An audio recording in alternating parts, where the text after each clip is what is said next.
JKC prime time में आप सभी का स्वागत है। मैं हूं आपके साथ निशा शर्मा। आइए नजर डालते हैं अब तक की प्रमुख सुर्खियों पर। मुख्य चुनाव आयुक्त राजीव कुमार की अध्यक्षता में चुनाव आयोग की टीम द्वारा आज जम्मू में लोकसभा चुनाव की तैयारियों की गई समीक्षा।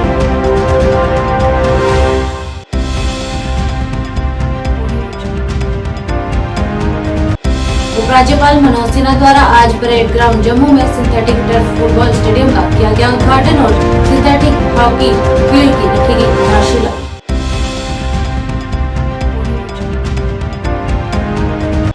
बीजेपी नेशनल जनरल सेक्रेटरी तरुण चुग ने पूर्व मुख्यमंत्री उमर अब्दुल्ला पर उठाया सवाल, आखिर सीएए के खिलाफ क्यों फैलाई जा रही है गलतफहमी।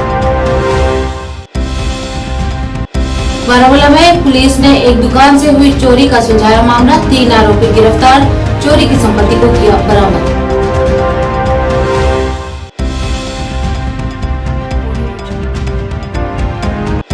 जिला मजिस्ट्रेट कुलगाम द्वारा क्षेत्रों के विभिन्न बाजारों में खाद्य पदार्थों और अन्य आवश्यक वस्तुओं की गुणवत्ता की गई जांच, 4 दुकानों को किया सीज, उल्लंघनकर्ताओं से वसूला जुर्माना। एसएचओ पीएस डालगवाजा इंस्पेक्टर के नेतृत्व में सोपोर पुलिस द्वारा एक तलाशी अभियान के तहत अवैध लकड़ी की खेप को किया बरामद, वाहन को किया जब्त, आरोपी गिरफ्तार।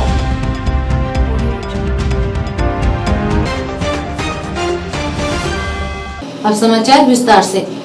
मुख्य चुनाव आयुक्त राजीव कुमार की अध्यक्षता में चुनाव आयोग की टीम द्वारा आज जम्मू में लोकसभा चुनाव की तैयारियों की समीक्षा की गई।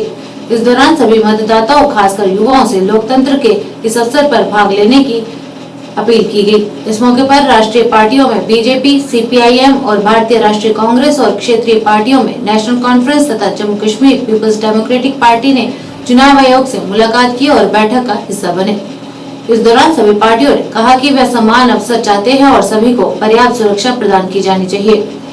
उन्होंने कहा कि जम्मू कश्मीर में 85 वर्ष से अधिक उम्र के व्यक्तियों और विकलांग व्यक्तियों को घर बैठे मतदान करने की सुविधा प्रदान की जानी चाहिए और सभी उम्मीदवारों को पर्याप्त सुरक्षा प्रदान की जाएगी तथा केंद्रीय बलों को तैनात किया जाएगा और वास्तविक समय में फर्जी खबरों का जवाब देने के लिए सभी जिलों में सोशल मीडिया सेल स्थापित किए जाएंगे। उसके बाद में जितनी एनफोर्समेंट एजेंसी है सेंट्रल गवर्नमेंट और स्टेट गवर्नमेंट की, उनसे आज जम्मू में मीटिंग की और फिर सीएसडीजी और उनके सारे साहिबान से मुलाकात की।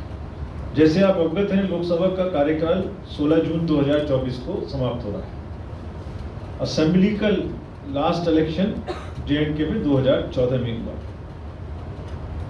जेएंडके में लोकसभा की 5 सीटें हैं, जिसमें से सभी जनरल सीटें हैं और असेंबली में 74 हैं जनरल, टोटल 90, 9 एसटी और 7 एससी। अगर टोटल मतदाताओं की बात की जाए जेएंडके में तो 86.9 लाख मतदाता हैं, जिसमें से मेल 44 और फीमेल 42 लगभग बराबर है। पीडब्ल्यूडीज जो हैं वो हमने अपने इलेक्टरल रोल में खास तौर से मार्क किए हैं ताकि उनको भी वोटिंग सुविधा दे सकें। वो 67,000 है और 85 ईयर्स से ऊपर के 77,290 वोटर्स हमारे पास जेएंडके में हैं। और आपको जान के खुशी होगी कि उसमें से 100 साल से अधिक के वोटर भी 2,886 हैं। I mean it's a good sign for the society कि हमारे इतने बुजुर्ग अभी वोटर के रूप में हमारे साथ हैं। तो जो ओवरव्यू ऑफ पोलिंग स्टेशन है, अभी तक मैंने आपको इलेक्ट्रल रोल के बारे में बताया। अब पोलिंग स्टेशन जो है वो टोटल 11,629 होंगे, जिसमें एवरेज संख्या 747 होगी। हालांकि 1500 तक हो सकते हैं मैक्सिमम, बट इनमें संख्या 747 एवरेज है। ज़्यादातर रूरल है। 50% से ऊपर पोलिंग स्टेशंस पर हम वेबकास्टिंग करेंगे, जो भी सेंसिटिव हैं उन पर। और बहुत सारे बूथ, जैसा करीब 80 के ज़्यादा, वो आपको महिलाओं के द्वारा एक्सक्लूसिव या पर्सन्स विद डिसेबिलिटी के एम्प्लॉयज़ के द्वारा ही चलाए जाएंगे। मतलब ये माध्यम है हमारा बताने का कि महिलाएं पूरा सेंटर चलाएंगी और उसमें जहाँ तक ये पुलिस फोर्स भी महिला रखेंगे और इसी तरह से पर्सन्स विद डिसेबिलिटीज़ को भी हम बूथ चलाने के लिए आमंत्रित, मतलब हम उनकी व्यवस्था करेंगे। सभी पोलिंग स्टेशंस पर मिनिमम फैसिलिटीज अवेलेबल होंगी। एक एडिशनल सुविधा दी जा रही है जो यहाँ पहली बार मिलेगी, क्योंकि इलेक्शन हो रहे हैं पहली बार। उसके बाद उनको घर से भी वोट देने की सुविधा। जब नॉमिनेशन से पहले हम उन्हें फॉर्म डिस्ट्रीब्यूट करेंगे घर घर जाकर, और जो भी लोग ये चाहेंगे कि उनके घर से वोट लिया जाए, वहाँ एक टीम जाएगी, एक वोट लेने के लिए टीम जाएगी, जिसके साथ पॉलिटिकल पार्टी के जो कैंडिडेट हैं वो भी जा सकते हैं। ऐसा नहीं है कि वो अकेले कोई जाके वोट लिया है, उसकी वीडियोग्राफी होगी, और जितने भी बुजुर्ग मतदाता हैं उन सबको हम घर जाके वोट देने की भी सुविधा देंगे। हालांकि हमारा तजुर्बा ये है कि वो सब लोग बूथ पे आना चाहते हैं, क्योंकि फेस्टिव माहौल रहता है, हमेशा बूथ पे आते रहे हैं, तो उनको लगता है घर से बाहर निकले, बूथ पे आए, 10 लोगों से मिलेंगे। लेकिन अगर किसी वजह से नहीं आना चाहते तो हम घर से भी वोट लेंगे, और वही सिचुएशन पर्सन्स विद डिसेबिलिटीज की भी है। क्रिमिनल बैकग्राउंड के कैंडिडेट को ही क्यों चुना, ऐसी क्या मतलब थी जो उन्हें और कोई कैंडिडेट नहीं मिला, उन्हें भी पब्लिश करना पड़ा। तो ये इसलिए कि ताकि अपने कैंडिडेट को जानने का मौका आपको मिले। ये भी हमने एक एप्लीकेशन इंट्रोड्यूस किया है, जितनी एनफोर्समेंट एजेंसीज हैं they are all on this system, so that वो एक साइलो में काम ना करें और एक साथ मिलके वो क्या कर रही हैं, कितना पैसा पकड़ रही हैं, कितना आर्म्स पकड़ रही हैं, कितनी ड्रग्स पकड़ रही हैं, कितनी चीज़ों को रोक रही हैं, उसका हम ऑनलाइन क्विकली जानकारी ले सकें। पूरी स्टेट में जो भी चेक पोस्ट हैं उसका डिटेल्स यहाँ है। जो इंटरनेशनल बॉर्डर्स हैं, इंटरनल बॉर्डर्स हैं, उनमें सब में विजिल काफ़ी मात्रा में बढ़ाई जाएगी, और जो 47 इंटर स्टेट चेक पोस्ट हैं और करीब करीब 385 इंटरनल चेक पोस्ट हैं, तो फोर्सेज उनको 24/7 चेक करेगी। कोई भी किसी भी तरीके की गलत एक्टिविटी करने का जो प्रयास करेगा उस पर ये लोग 100% नजर रखेंगे। उपराज्यपाल मनोज सिन्हा द्वारा आज जम्मू परेड ग्राउंड में सिंथेटिक टर्फ फुटबॉल स्टेडियम का उद्घाटन किया गया तथा सिंथेटिक हॉकी फील्ड की आधारशिला को रखा गया। इस मौके पर उन्होंने खेलों में भाग लेने वाले उत्कृष्ट खिलाड़ियों को सम्मानित भी किया तथा इस अवसर पर कई छात्रों ने सांस्कृतिक कार्यक्रम प्रस्तुत भी किए। इस दौरान उपराज्यपाल मनोज सिन्हा ने अपने संबोधन में कहा कि इस तरह के शिलान्यास और लोकार्पण कार्यक्रम जम्मू कश्मीर में खेलों के विकास को बढ़ावा देता है। इस मौके पर उन्होंने संबंधित पहलुओं को भी साझा किया। जोरदार तालियां। Now I request Shri Sarman Hafiz ji to kindly present bouquet to advisor to LG Shri Rajiv Rai Patnagar ji. National medals 16 gold, 7 silver and 5 bronze at national level competition. And she is being conferred with special cash award of rupees 1 lakh. Our next awardee is Muskan Rana. She represented J&K UT in National Level Championships Games has 2022 at Bali, Indonesia. On the basis of having secured gold medal in Commonwealth Championship 2022 and 23, he is being conferred with special cash award of rupees 8 lakh.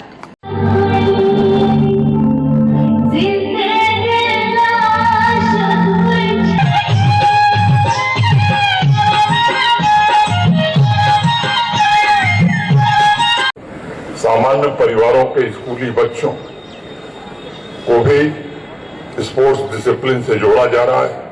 Nagrota Jammu में multipurpose sports facility के साथ खेल गांव की स्थापना की जा रही है। अभी हाल ही में यूनियन टेरिटरी के साथ ही स्टेडियम में फ्लड लाइट की व्यवस्था की गई है। मैं इस बात का जिक्र करना आवश्यक समझता हूं, जो नेशनल एजुकेशन पॉलिसी राष्ट्रीय शिक्षा नीति की अनुशंसा के अनुरूप आज सभी स्कूल एवं हायर एजुकेशन के जो इंस्टीट्यूशंस हैं अपने अपने कैंपस में भी स्पोर्ट्स इंफ्रास्ट्रक्चर निर्मित कर रहे हैं, स्पोर्ट्स की विभिन्न डिसिप्लिन को बढ़ावा दे रहे हैं। इसके अलावा प्रशासन की तरफ से LG rolling trophy sporting talent तक पहुंचने के लिए एक ब्रिज का काम कर रही है। खेल से जुड़े सभी एसोसिएशन और विशेष रूप से स्पोर्ट्स काउंसिल प्रयत्न कर रही है कि हर एक खिलाड़ी समर्थ हो, सशक्त हो और उसे विजय पथ पर निरंतर नेशनल और इंटरनेशनल कोच से मेंटरिंग प्राप्त हो। मैं स्पोर्ट्स डिपार्टमेंट के अपने पदाधिकारियों से ये कहना चाहूंगा कि ग्रामीण क्षेत्रों में स्पोर्टिंग टैलेंट की खोज और उनकी प्रतिभा को निखारने की प्रक्रिया जो आप लोगों ने शुरू की है, वो निश्चित रूप से सराहनीय है, प्रशंसनीय है। बीजेपी नेशनल जनरल सेक्रेटरी तरुण चुग ने पत्रकारों से बात करते हुए पूर्व मुख्यमंत्री उमर अब्दुल्ला से सवाल करते हुए कहा कि भाजपा सरकार द्वारा लागू किए गए नागरिकता संशोधन कानून के आखिर कांग्रेस के नेता खिलाफ क्यों हैं।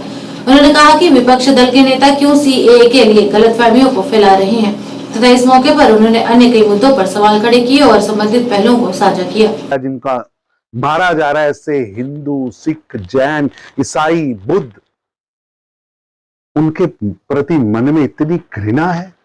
आखिर क्यों केजरीवाल साहब और कांग्रेस सीएए पर भ्रम पैदा कर रहे हैं, झूठ फैलाने का काम कर रहे हैं। 1947 में पाकिस्तान में 28% अल्पसंख्यक जनसंख्या थी, हिंदू, सिख, जैन, ईसाई, बुद्ध, पारसी, जो अब केवल 2% रह गई है। उनको लगातार धर्म के आधार पर अत्याचार किया जा रहा है, मारा जा रहा है, सामूहिक बलात्कार किए जा रहे हैं, धर्म परिवर्तन कराया जा रहा है। क्या केजरीवाल साहब और कांग्रेस के नेताओं से मैं पूछना चाहूंगा, क्या उन्हें मरने के लिए छोड़ देना मानवता है? क्या भारत ने 1947 में वहां रहे अल्पसंख्यकों की जीवन की कमिटमेंट नहीं की थी? क्या हमारी सरकारें वचनबद्ध नहीं थी? और आज तक कांग्रेस और आप जैसे दल भारत की सरकारों में रहते हुए सोते रहे और पाकिस्तान जैसे देशों में अल्पसंख्यक अत्याचार में पिस पिस कर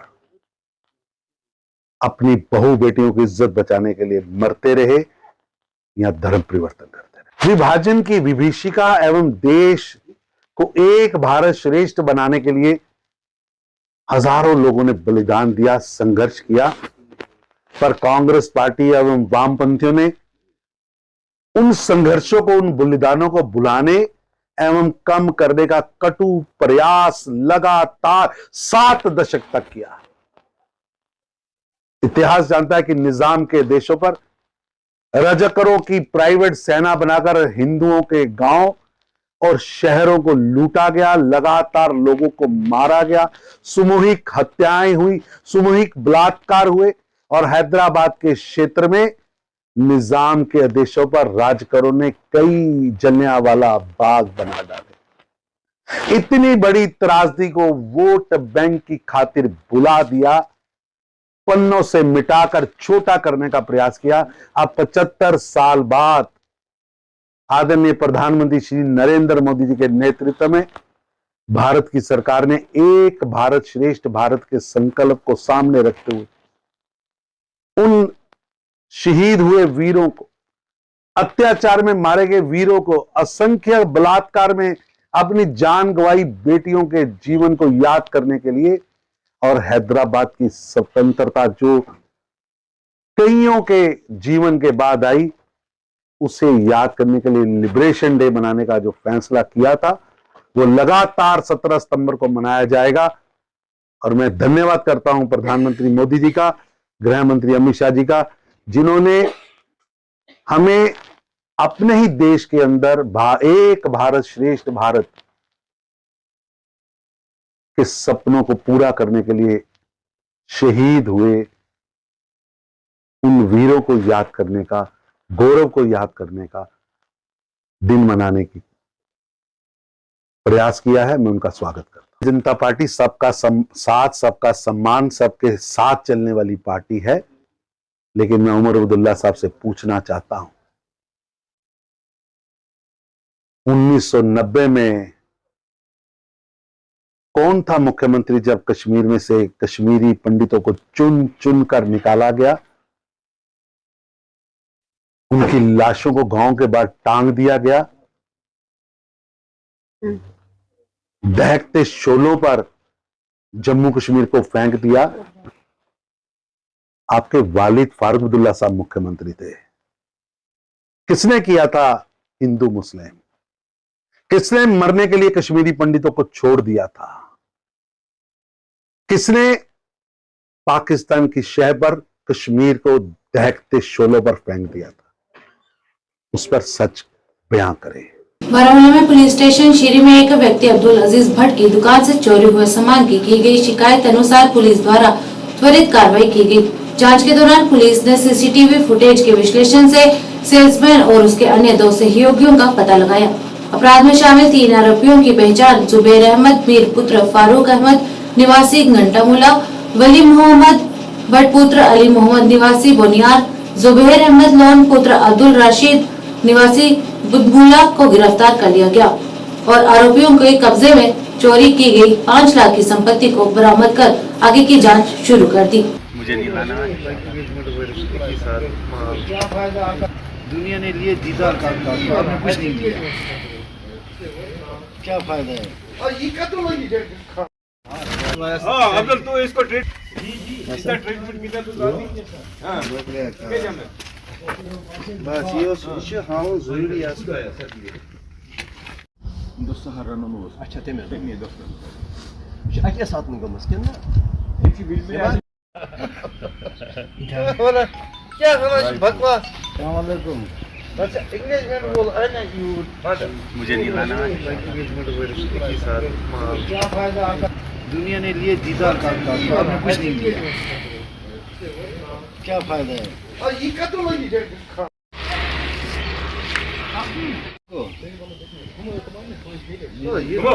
क्यों इधर हुक्स ना वो लागे हार्ड दिस रात आने हम का से लागे तुम कैसे खांड लागे भाई कि ठेकेदार पे दोस्तों हराना में अच्छा ते में नहीं दोस्तों अच्छा साथ में गमस के ना एक ही बिल में जिला मजिस्ट्रेट कुलगाम के निर्देश पर तहसीलदार कुलगाम बिलाल अहमद गनी के नेतृत्व में अधिकारियों की एक टीम द्वारा कुलगाम और आसपास के बाजारों में खाद्य पदार्थों और अन्य आवश्यक वस्तुओं की गुणवत्ता की जांच की गई। इस मौके पर तहसीलदार बिलाल नसीम गनी, खाद्य सुरक्षा अधिकारी Indrajit Singh, inspector legal metrology, खाद्य सुरक्षा विभाग के अधिकारियों सहित पुलिस अधिकारी मौजूद रहे। इस दौरान सब्जियों फलों की दुकानों का भी निरीक्षण किया गया और खराब सब्जियों फलों एक्सपायर्ड वस्तुओं को मौके पर ही नष्ट किया गया तथा 4 दुकानों को सीज कर दिया गया और दोषी दुकानदारों और उल्लंघनकर्ताओं से अधिकारियों द्वारा 10,000 रुपए जुर्माना वसूला गया।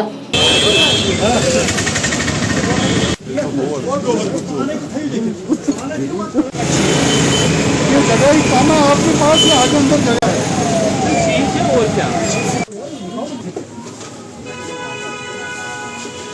से पता ही हमारी जो मार्केट चेकिंग होती है वो रूटीन का काम है, उसमें हमारे बाकी जो महकमात जात है तो वो रूटीन में ये काम करते हैं। लेकिन जब से माह मुबारक के अयाम शुरू हुए हैं इस दौरान लोगों की जो ज़रूरियात होती है उनमें भी इजाफा होता है और जो चीज़ें कुछ स्पेसिफिक चीज़ें इस्तेमाल करते हैं इन बाबरकत अयाम में उनमें भी इजाफा होता है। इस सिलसिले में आज हमारे साथ बाकी महकमों को मिला के एक जॉइंट टीम हम अभी इंस्पेक्शन कर रहे हैं कुलगाम मेन मार्केट में और हमारी कोशिश बस यही है कि लोगों को जो मियारी सामान मिले और वो क्वालिटी वाला हो और उसमें जो MRP हो, जो रेट्स हो वो बिल्कुल जो रेट्स वहां पे लिखी गई हो उसी पे वो मिले लोगों को और कोई अनडू प्रॉफिटिंग इसमें ना हो। दुकानदार हजरातों के लिए क्या मैसेज रहेगी आपकी तरफ से जिनके पास लाइसेंस नहीं है, जो बिना लाइसेंस यहाँ पर जो है अपनी फरोख्ती करते हैं? जैसे एनफोर्समेंट हमारी विंग है तो वो एनफोर्समेंट विंग उनके खिलाफ कार्रवाई करती ही रहती है। लेकिन जो नए दुकानदार है, जो कोई नए आउटलेट खोलना चाहता है अगर फूड के लिए रिलेटेड है तो उसके लिए बस यही message. SHO PS Dangiwacha inspector के नेतृत्व में सोपोर पुलिस द्वारा एक तलाशी अभियान के तहत डांगीवाचा पुलिस स्टेशन के अधिकार क्षेत्र में अवैध लकड़ी की खेप को बरामद कर वाहन को जब्त किया गया।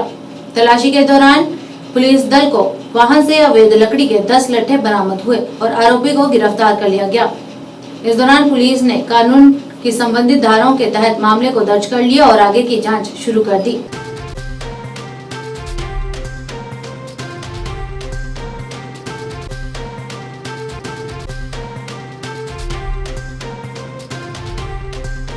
श्रीनगर में पत्रकारों से बात करते हुए PDP की अध्यक्ष महबूबा मुफ्ती ने भाजपा पर निशाना साधते हुए नागरिकता संशोधन कानून को यहां लागू करने पर अपनी प्रतिक्रिया देते हुए कहा कि भाजपा सरकार ने देश को आगे ले जाने के बजाय उसे बिछड़ा हुआ बनाने की कोशिश कर रही है। उन्होंने कहा कि बीजेपी सरकार केवल हिंदू मुस्लिम के बीच दंगे फसाद करवाना चाहते हैं। इस दौरान उन्होंने अन्य मुद्दों को साझा करते हुए कहा कि रेलवे लाइनों के निर्माण से होने वाले वातावरण को काफी प्रभाव होगा और शोपियां में सेब के बगीचों को नुकसान होगा, जिस वजह से इसका असर हमारी अर्थव्यवस्था पर भी पड़ेगा। देखिए, जब हम पिछले 10 साल की बीजेपी सरकार की कारकर्दगी देखते हैं, चाहे वो बेरोजगारी हो, नौजवानों की खुदकुशियां हो, बेरोजगारी की वजह से किसानों का हाल देखें, महंगाई देखें, और जितने भी बाकी जो मुल्क को आगे ले जाने के बजाय 1000 साल पीछे ले जाना चाहते हैं, तो उन तमाम नाकामियों से अटेंशन डाइवर्ट करने के लिए बहुत कोशिश की जा रही है। किसी तरह से हिंदू मुस्लिम फसादात हो, लोग सड़कों पे आए, उसके लिए उन्होंने मस्जिदें तोड़ना, हर मस्जिद में मूर्ति ढूंढ लेना, स्कूल मदरसे तोड़ देना, लोगों के घर तोड़ देना, जिसने उत्तराखंड में उनको बचाया भी है उसका घर भी तोड़ दिया। ऐसे इंसान का जिसको आप इनाम देते हैं फिर उसका घर तोड़ते हैं। इसी तरह नमाज पढ़ते वक्त नमाजियों की बेइज्जती करना, उनको किक करना, उनको मारपीट करना, तो हर नुस्खा इन्होंने आजमाया।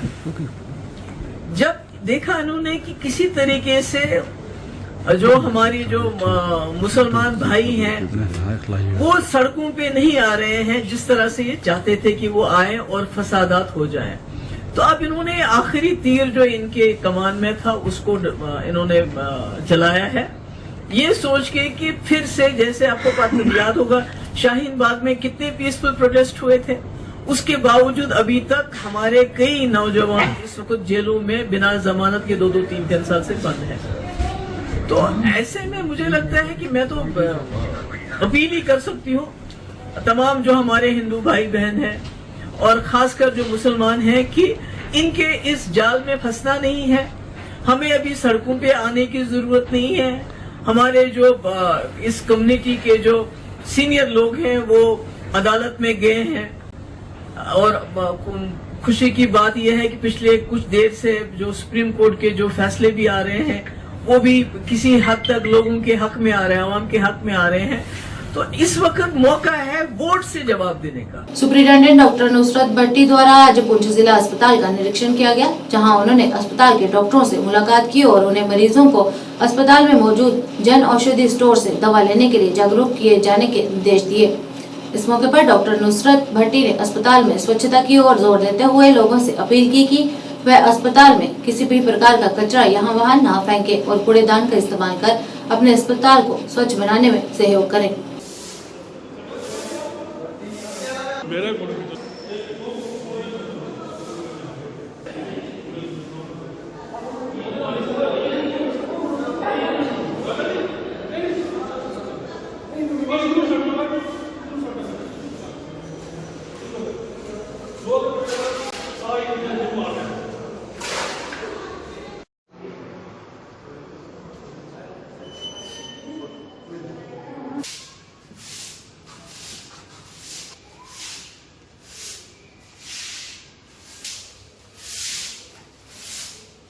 हमारे साथ मौजूद है Raja Sukhdev Singh district hospital superintendent doctor Nusrat Bhatti. Doctor साहब बताएं, ये जो आज आपने विजिट किया है डिस्ट्रिक्ट हॉस्पिटल पुंछ का, खासकर सफाई के हवाले से क्या कहना चाहेंगे? सफाई के हवाले से मैं खुद देख रही हूँ, जहाँ जहाँ पे सफाई नहीं है मैं खुद करवा रही हूँ इधर सामने मॉनिटर करके। तो ये पब्लिक से भी हमारी यही अपील है कि मोड़बाना अपील है कि ये बहुत से लोग क्या करते हैं, जो खाना खाया वो भी इधर फेंक दिया, डस्टबिन का इस्तेमाल नहीं करते और हर जगह जगह केला खाया, बिस्किट खाया, रैपर फेंक दिए, केले का छिलका फेंक दिया। तो पब्लिक से भी हमारी यही अपील है कि ये आपका हॉस्पिटल है, आप इसको साफ रखें और इसका ख्याल रखें। तो सफाई के हवाले से कोई कंप्रोमाइज नहीं है, मैं खुद पर्सनली मॉनिटर करके ये सफाई करवा रही। और डॉक्टर से भी मेरी रिक्वेस्ट है कि वो दवाई जो है अंदर जन औषधि की ही लिखें और लोगों से भी अपील है कि वो जितना हो सके अपनी मेडिसिन जो है अंदर हमारे जन औषधि की दुकान है वहीं से खरीदें। बांदीपुरा में शीतकालीन कोस्को क्रिकेट टूर्नामेंट का समापन समारोह आयोजन किया गया। इस मौके पर गयूर फाउंडेशन के अध्यक्ष सैयद शौकत अंद्राबी, डॉक्टर जफर अहमद, सेना अधिकारी कैप्टन मयाक, वरिष्ठ पत्रकार सैयद तजुम्मल तथा अन्य अधिकारी मौजूद रहे। टूर्नामेंट का आयोजन केआर फाउंडेशन और चैरिटेबल ट्रस्ट द्वारा किया गया, जिसमें सोनावरी के विभिन्न गांवों से 20 से अधिक टीमों ने भाग लिया। इस मौके पर चेयरपर्सन मेहजबीन नबी ने कहा कि इस विंटर कोस्को क्रिकेट टूर्नामेंट का मुख्य उद्देश्य लड़कियों के खेल को करियर के रूप में अपनाने के लिए प्रोत्साहित करना है, जिससे सकारात्मक सामाजिक परिवर्तन को बढ़ावा मिल सके। इस दौरान खिलाड़ियों ने चेयरपर्सन महजबीन नबी को धन्यवाद दिया और अपने क्षेत्र में ऐसे टूर्नामेंट आयोजित करने के लिए केयर फाउंडेशन और चैरिटेबल ट्रस्ट के प्रति आभार व्यक्त किया। खेल के अंत में विजेता खिलाड़ियों को पुरस्कार देकर सम्मानित किया गया।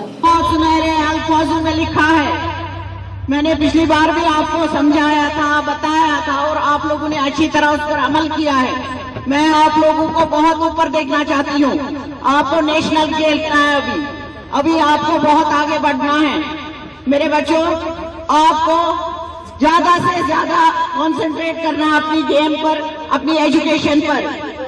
मैं आप लोगों को स्टार की सूरत में देखना चाहती हूँ।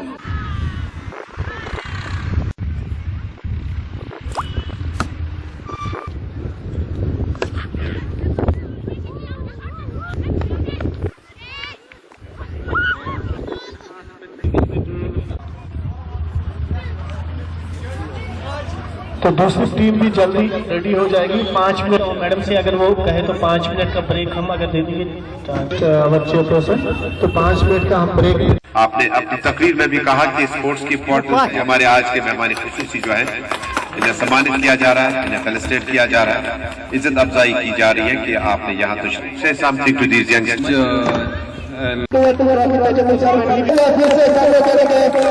आज की रंग टीम रही है अभी तक सारे मैच जीत के आई है, लेकिन आज उन्हें भी पता चला है कि जोरदार तालियां स्माइल होनी चाहिए और बाहर में टीम है।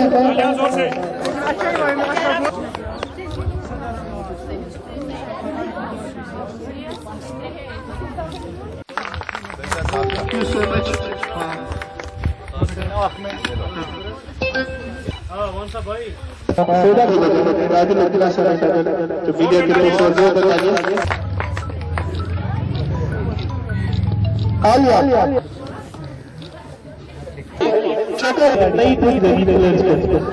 उसमें बहुत कम दिलचस्पी ले रहे हैं, तो कितना ज़रूरी है इनको स्पोर्ट्स में लाना?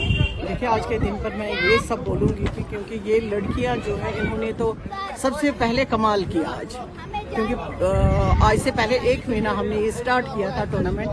तो उस वक्त भी बच्चियों ने, जब मैंने इनका इंटरेस्ट देखा, जब मैंने इनके खेल के गुण देखे, तो मुझे लगा कि इनको सपोर्ट करना चाहिए। मुझे लगता है कि अगर ऐसे बच्चों को, ऐसी लड़कियों को सपोर्ट मिल जाए तो मुझे लगता है कि लड़कियां काफ़ी आगे निकल जाएगी। एक तरफ से हम कहते हैं लड़कियों को आगे बढ़ने दो, लेकिन दूसरी तरफ से उनको सपोर्ट नहीं मिलता है। मुझे लगता है वुमेन्स डे पर ये मेरा गिफ्ट है यहाँ की लड़कियों, यहाँ की बच्चियों के लिए, यहाँ की बेटियों के लिए, यहाँ की बहनों के लिए, क्योंकि वो अपनी बेटियों को थोड़ा सा आज़ादी दे, थोड़ा सा खेलने कूदने दे, थोड़ा सा उड़ने दे, क्योंकि उनको आसमान में उड़ान भरनी है। अगर बच्चियों को बांधोगे तो वो कुछ नहीं कर पाएंगे। अल्लाह के लिए बच्चों को थोड़ी सी आज़ादी दो, बच्चों को खेलने कूदने दो, ताकि वो तरह तरह की जो अभी यहाँ पर ड्रग्स है, जो बाकी यहाँ पर अफरा तफरी है, उसमें इन्वॉल्व ना हो। अगर वो गेम्स में जाएंगे तो गेम्स उनका ये भी सपोर्ट है कि उनकी हेल्थ अच्छी रहेगी, एजुकेशन में उनका मन लगेगा, क्योंकि जब बच्चा थोड़ी देर भी खेलता है तो उसको मन लगता है फिर कुछ भी करने को।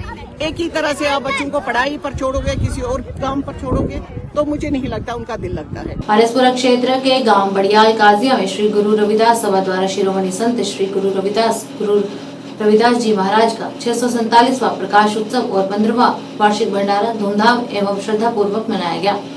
गुरु रविदास मंदिर बड़ियाल काजिया में आयोजित कार्यक्रम के दौरान काफी संख्या में श्रद्धालुओं ने पहुंचकर माथा टेका और संत गुरु रविदास जी महाराज का आशीर्वाद प्राप्त किया। श्री गुरु रविदास सभा के प्रधान महेंद्र लाल की अध्यक्षता में आयोजित इस कार्यक्रम के दौरान नथाराम मुख्य अतिथि के रूप में मौजूद रहे। इसके अलावा पाठी बोध राज बनिहालिया द्वारा अपने प्रवचनों के माध्यम से संगत को निहाल किया गया। इस अवसर पर मुख्य तौर पर मौजूद नथाराम ने सभी लोगों को श्री गुरु रविदास जी महाराज के पावन प्रकाश उत्सव की मुबारकबाद दी। आईटी राणा शासन का समय जो है बहुत ज्यादा हो गया है, तो स्टेज के विराजमान जो आज शासन श्री रवि कुमार जी बालाचट्टू, श्री तरसेम लाल जी प्रेसिडेंट बग्गाचना, श्री श्यामलाल जी चौकीदार सेवादार कबीर सभा के सेवादार बिल्लू राम जी, प्रबंधकों वालों लिस्ट दी गई। चमड़े दी बूटी मेरे मुर्शिद मन विच लाई हूँ,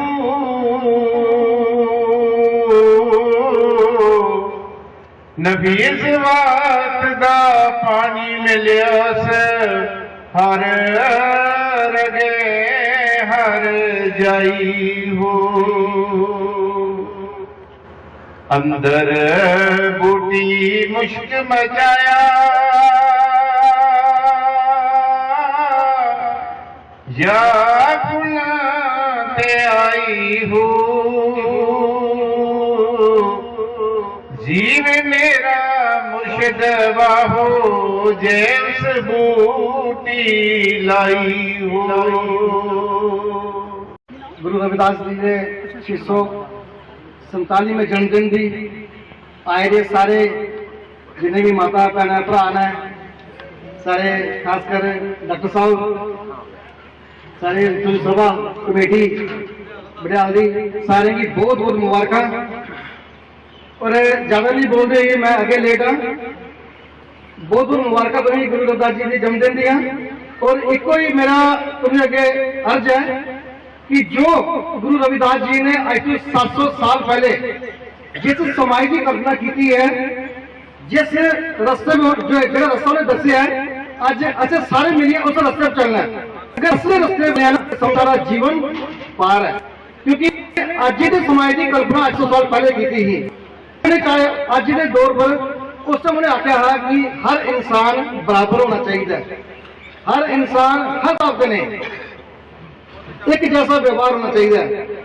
तो अस उनके रास्ते पर चलना है और उनके रास्ते पर चलिए अपने पूरे समाज की उनके रास्ते पर लियाना है और अस अपना जीवन पूरा लागे उनके रास्ते पर चलने वास्ते। जी सारे डॉक्टर साहब ने इनका और इनका पूरा परिवार 24/7 मतलब 7 दिन हफ्ते 24 घंटे रोज से। श्रीनगर में फ्लोरिकल्चर विभाग द्वारा लगभग 20 लाख से अधिक टुलिप के पौधों को लगाया जा रहा है, जो अप्रैल तक खिलकर सामने आएंगे तथा यहां आने वाले पर्यटकों के लिए एक मनमोहक अनुभव साबित होगा।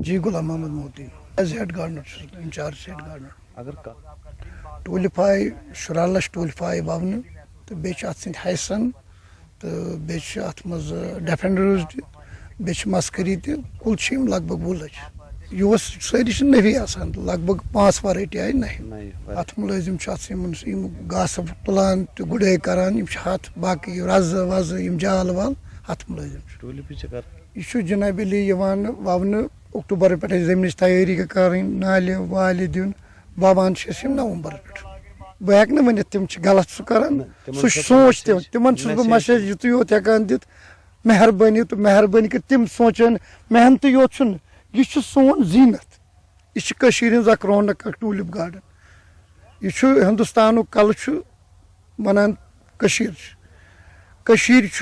कल यथ वनो डल डलस ताज दस्तारस पे कन ताज आसान सह टूलिप गार्डन यमन पज अदब सान योर अचुन इंशाल्लाह योर मैस्याम ये ोट आ तम खतर डस्टबिन बे पोशस सत लागुन तिक पोश तह बचे आसोमुत तिमन टाइम मखसूस मगर मान एक्सपीरियंस मूजूब ना तैयार तम सात पूर कह 10% हेकन तम सात। आज के इस अंक में बस इतना ही। नया अंक लेकर फिर हाजिर होंगे, तब तक लिए दीजिए इजाजत। नमस्कार।